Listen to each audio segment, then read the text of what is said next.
wákàtí àdúrà dídùn, wákàtí àdúrà dídùn, wákàtí àdúrà dídùn.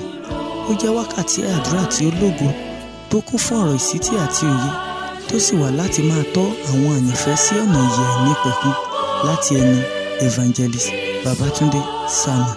Ẹ máa bá wa kálọ.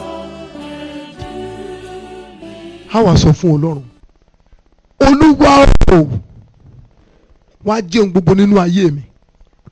Mo ti sátò ènìyàn títí, ìrànlọ́wọ́ ò sí, ìgbàlà ò sí lọ́dọ̀ ènìyàn. Mo wá rí i pé lọ́dọ̀ rẹ nìkan ṣoṣo ni ìgbàlà wà. Olúwa tó bá rí bẹ́ẹ̀, nítorí pé lọ́dọ̀ rẹ nìkan ṣoṣo ni ìgbàlà wà, Olúwa ó yá wá gbà mí lọ́wọ́ gbogbo agbára tí mo wá sí lọ́wọ́ tó kọ̀ láti jọ̀wọ́ mi, torí pé mo ti rí i pé wọ́n nìkan ṣoṣo ni ìgbàlà wà lọ́dọ̀ rẹ̀. Jésù Kristi fi àánú gbà mí lọ́wọ́ agbára tí mo wá sí lọ́wọ́ tó kọ̀ láti jọ̀wọ́ mi jẹ́. Olúwa gbà mí, gbà mí, gbà mí. Jésù Olúwa wá. Olórin kan ní àìtètè mọ́ ló mú mi dààmú o, lọ́jọ́ tí mo ti mọ̀ Jésù ní ìbànújẹ́ ti tán. Olúwa, nítorí kí ìbànújẹ́ ayé mi lè tán, mo fi ọ́ ṣègbẹ́kẹ̀lé lónìí. Olúwa, nítorí kí ìbànújẹ́ ayé mi lè tán, mo fi ọ́ ṣègbẹ́kẹ̀lé. Ó yá fi òpin sí ìbànújẹ́ mi. Àdúrà orúkọ Jésù. Àpáta ayérayé o, torí kí ìbànújẹ́ ayé mi lè tán, Ọlọ́run mo fi gbogbo ní ọ lọ́wọ́. Ó yá lórúkọ Jésù, ẹ̀mí mímọ́ gbà mí, gbà mí, gbà mí, gbà mí, gbà mí, gbà mí, gbà mí Jésù, gbà mí Jésù, gbà mí Jésù, gbà mí Jésù, gbà mí Jésù. Jésù Olúwa wá. Ẹ sọ fún Ọlọ́run, ẹ pariwo orúkọ Jésù, ẹ̀mí mímọ́ lẹ́ẹ̀kan tó. Bíbélì wípé níbo ni ìrànlọ́wọ́ mi yóò ti wá?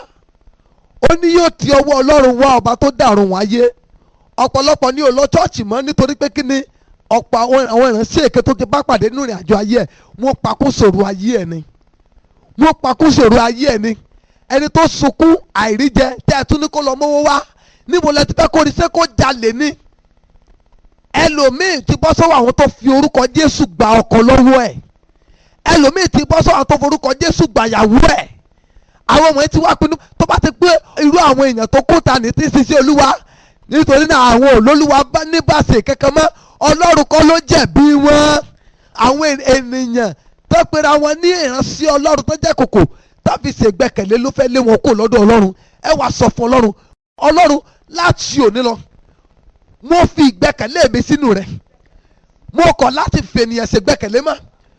Ọlọ́run o, gbogbo ibi tí Èṣù ti jẹ ayé mi níyà, ó yá fọwọ́ agbára já mi gbàdúrà orúkọ Jésù.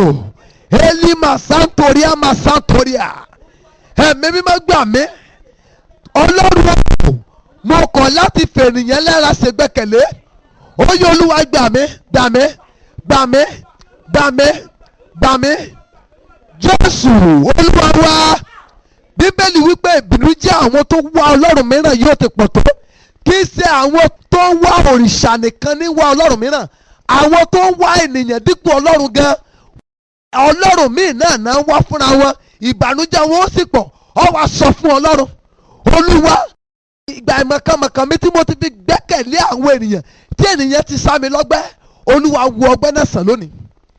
Ìgbà ìmọ̀kànmọ̀kàn mi tí mo ti fi sinmi lé ènìyàn tí ènìyàn ti wá sá mi lọ́gbẹ́, Olúwa bá mi wo ọgbẹ́ náà sàn. Ó yá àdúrà orúkọ Jésù, orúkọ Jésù.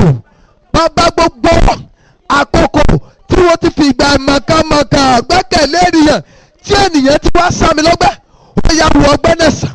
Torí pé mo ti sátọ̀ ìwọ Ọlọ́run alààyè wá láti fi ẹsẹ̀ ìgbẹ́kẹ̀lé. Olúwa wo ọgbẹ́ náà sàn, Olúwa wo ọgbẹ́ náà sàn, Olúwa wo ọgbẹ́ náà sàn. Jésù Olúwa wá. Ẹ sọ fún Ọlọ́run, Olúwa, amen. Ẹlòmíì ló ń gbẹ́kẹ̀lé ìránṣẹ́ Ọlọ́run, ẹlòmíì ló ń wọ́ ọmọ, pásítọ̀ ni ó sì padà fún lóyún gbẹ̀yìn lórí pé òun máa ṣètò bí ó ti lọ́mọ. Ṣé bàbá tó wá gba ànántí èpè orí ẹ? Ẹlòmíì ò mọ̀ pé ìfàmì oyún orí òun ti dèpè, ìpè orí ẹ ti di èpè mọ́ lọ́wọ́. Tí ò bá dèpè, bí ìpè ìránṣẹ́ Ọlọ́run ò bá di èpè, a máa bọ́ ọmọ ọjọ́ sùn títí tí èdòyún. Ẹ sọ fọlọ́, Ọlọ́run àní gbogbo ìgbà ìmọ̀kànmọ̀kàn mi, Bíbélì pé ìgbà ìmọ̀ lolúwa yóò fojú fò. Gbogbo ìgbà ìmọ̀kànmọ̀kàn mi tí mo ti fi rọ́ sínú pápẹ́, Olúwa yọ mí kò nínú ẹ̀. Gbogbo pápẹ́ tí mo rọ́ sí nítorí àìmọ̀kànmọ̀kàn mi, Ọlọ́run torí pé mo ti mọ̀ ọ́ báyìí, ó yẹ Olúwa yọ mí kò níbi àdúrà. Orúkọ Jésù. Gbogbo pápẹ́ tí mo rọ́ sí nítorí àìmọ̀kànmọ̀kàn, ebálẹ̀ mo sùn torí à.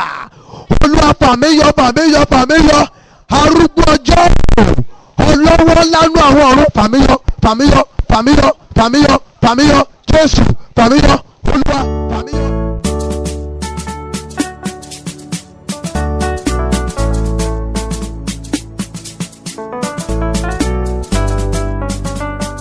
Àdúrà mi ti gbà. Mo lérò pé Olúwa ti bá ayé yín pàdé nípa wákàtí àdúrà dídùn yìí. Fún ẹ̀bẹ̀ àdúrà àti ìtọ́ni, ẹ lè pè sí orí aago yìí 08065935539. Mo gbàdúrà pé yóò dára fún yín lórúkọ Jésù Kristi.